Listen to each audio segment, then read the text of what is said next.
month's book report is Warriors Into the Wild. Warriors Into the Wild by Erin Hunter describes Rusty, who turns into Firepaw, his friends, and his enemies. This book takes place in many places, including the forest.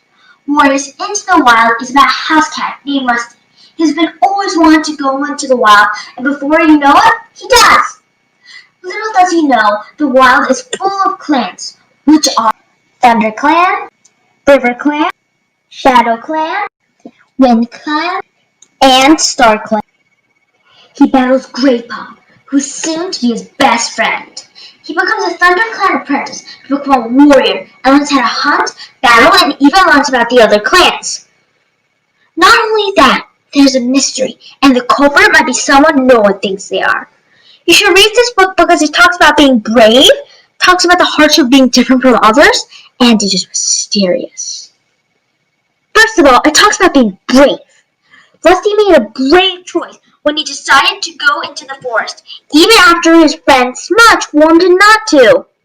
On page 11, Rusty says, "I'm only going for a look around."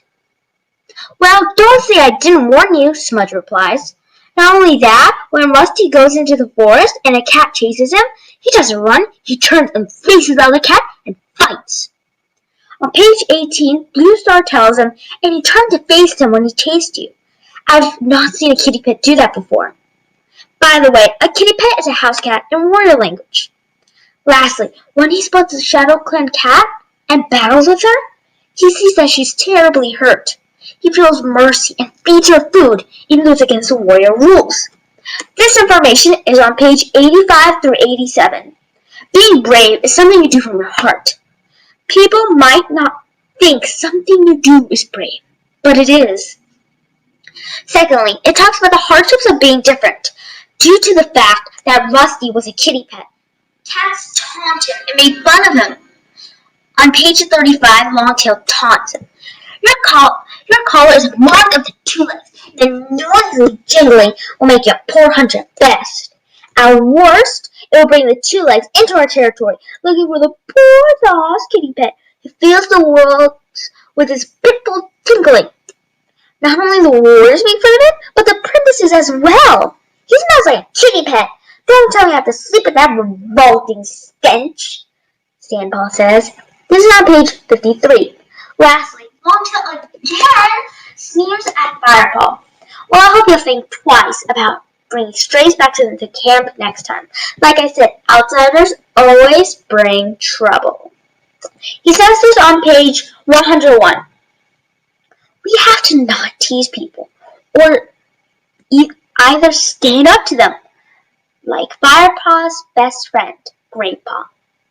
Last but not least, this book has many mysteries. One of them is that it seems like Tigerclaw doesn't trust Fireheart.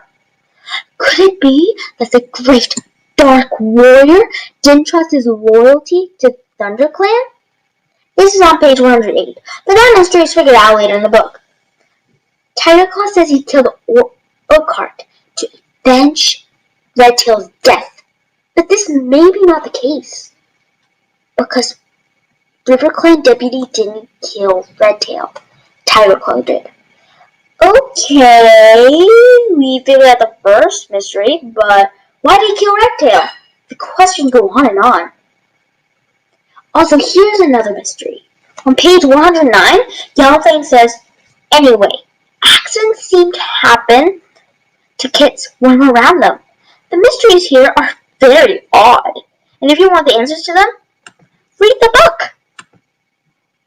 In conclusion, you should read this book because it talks about being bold, the hardships of being unusual, and because it has questions no one knows the answer to. Unless you read the book. What do you think? Do you like this book or not? Also, if you read this book, tell me in the comments below if you like this book or not. Remember this, being unique is great, so don't let other people tell you it's bad. Remember to heart this video and comment down below. See you next month!